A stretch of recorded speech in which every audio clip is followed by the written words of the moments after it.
Wah. Salve, salam sejahtera untuk kita semua. Ibu bapak, saudari dan saudara, sahabat Silimo Katolik yang terkasih. Kembali bersama saya, Pastor Bartol Oyan, dalam Renungan Harian Silimo Katolik. Edisi hari ini, Sabtu 19 Oktober 2024.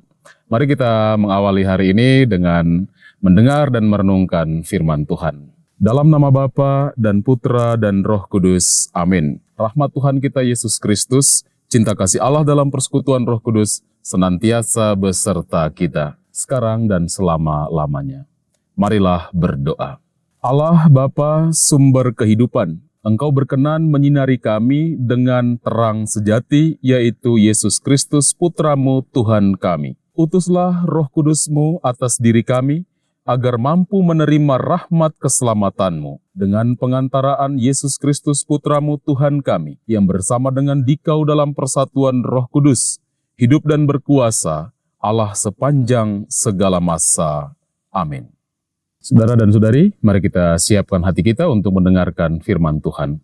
Tuhan bersamamu dan bersama rohmu. Inilah Injil suci menurut Lukas. Dimuliakanlah Tuhan.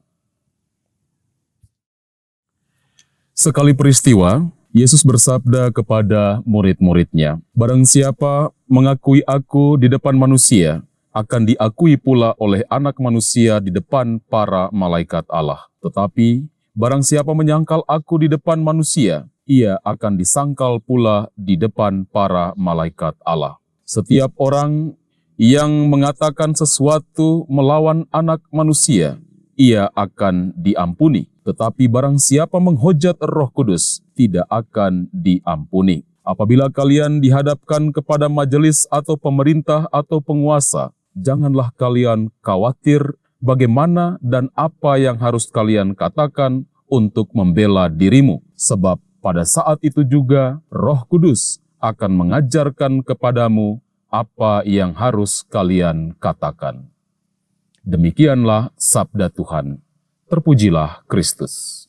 Saudara dan saudari, tema renungan kita hari ini, mengapa dosa menghujat Roh Kudus tidak akan diampuni. Saudara dan saudari, sebelum kita melanjutkan untuk merenungkan kata-kata Yesus tentang dosa menghujat Roh Kudus, mari kita bersama-sama sedikit merenungkan bacaan Injil yang baru saja kita dengarkan bersama, di mana kita mendengar Yesus mengajarkan kepada murid-muridnya tentang bagaimana mereka harus berani untuk mengakui dan memberi kesaksian tentang iman mereka di hadapan orang lain. Selain menuntut agar para muridnya berani untuk memberi kesaksian, Yesus juga memperingatkan murid-muridnya agar mereka senantiasa menjaga diri mereka untuk tetap setia kepada Yesus apapun keadaan mereka. Saudara dan saudari, untuk meneguhkan ajaran-ajaran Yesus ini kepada para murid, ia mengajarkan juga kepada para murid bahwasannya Roh Kudus itu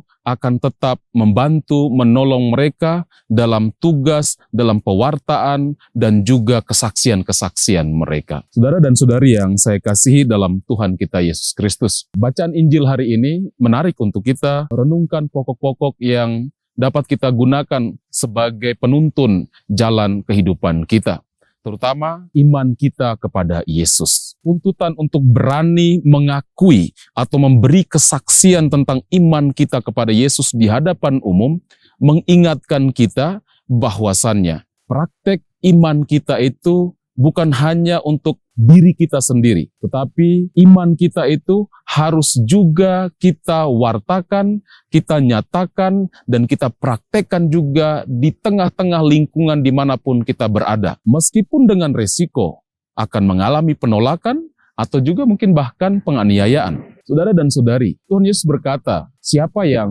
menyangkal aku atau menyangkal Anak Manusia, ia juga akan disangkal di hadapan malaikat Allah. Kata-kata Yesus ini mengingatkan kita bahwasannya kita diajak untuk tetap setia. Apapun situasi, apapun keadaan, tantangan, persoalan yang kita hadapi, kita diajak untuk tetap setia kepada Yesus. Bapak, Ibu, Saudara, dan Saudari, dalam bacaan Injil tadi, Yesus mengatakan demikian, setiap orang yang mengatakan sesuatu melawan Anak Manusia, ia akan diampuni. Tetapi barang siapa menghujat Roh Kudus, tidak akan diampuni. Saudara dan saudari yang saya kasih dalam Tuhan kita Yesus Kristus, bagaimana kita memahami perkataan Yesus ini? Apa yang dimaksud dengan dosa menghujat Roh Kudus? Menghujat Roh Kudus itu dapat kita artikan sebagai sebuah penolakan yang disengaja dan itu dilakukan terus-menerus terhadap karya penebusan rahmat yang datang dari Roh Kudus. Dosa ini dianggap sebagai dosa yang tidak bisa diampuni karena apa? Apa yang menyebabkan dosa ini tidak bisa diampuni? Dosa menghujat atau menolak Roh Kudus. Pertama-tama, orang yang menolak Roh Kudus itu orang-orang yang menolak pertobatan. Nah, apa yang membuat itu terjadi, saudara-saudara? Ternyata orang-orang yang menolak Roh Kudus atau mereka yang menghujat Roh Kudus adalah orang-orang yang tahu bahwa apa yang dia lakukan itu adalah dosa. Tetapi dengan sadar, tahu, dan mau, dia menolak untuk bertobat dan dia tidak mau mengakui kebutuhan akan rahmat Tuhan yang mengampuni. Nah, saudara dan saudari yang saya kasih, orang-orang yang menghujat atau menolak Roh Kudus juga, itu adalah orang-orang yang menutup diri terhadap rahmat-rahmat Allah. Karena dengan menolak karya Roh Kudus, seseorang itu dia menutup dirinya sepenuhnya terhadap karya-karya dari Roh Kudus. Karena karya Roh Kudus itu adalah sumber utama untuk memperoleh pengampunan, pemurnian, dan juga keselamatan. Ketika seseorang itu menutup dirinya terhadap karya Roh Kudus yang memurnikan kita, yang membawa kita pada pertobatan yang sejati kepada keselamatan, maka orang ini sudah tidak bisa diampuni. Demikian juga halnya orang yang menolak kebenaran. Allah adalah kebenaran. Dan kebenaran Allah yang kita imani adalah Dia yang memiliki kemurahan hati, Allah yang panjang sabar, Allah yang murah mengampuni, kerahimannya itu seluas samudra. Ini adalah kebenaran. Dan orang yang menghujat Roh Kudus adalah orang yang menolak kebenaran ini.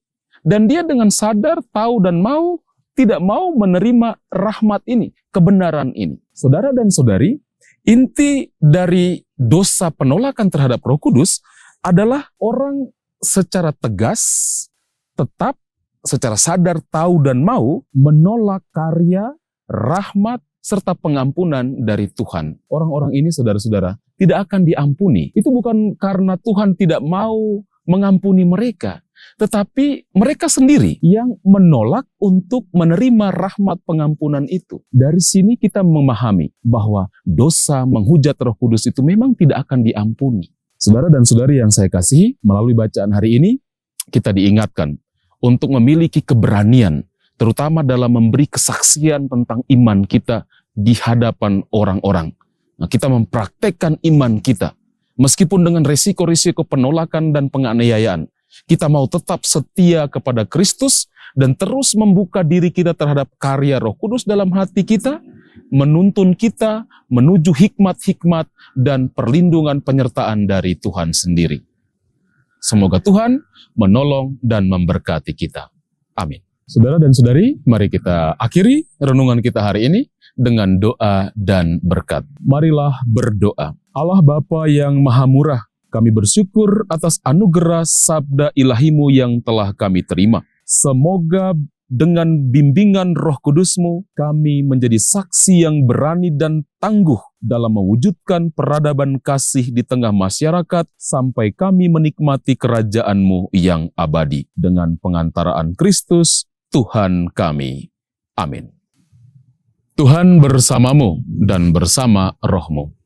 Semoga kita sekalian dalam seluruh aktivitas kita sepanjang hari ini, selalu dan senantiasa dibimbing, dilindungi oleh berkat Allah yang Maha Kuasa, Bapa dan Putra dan Roh Kudus.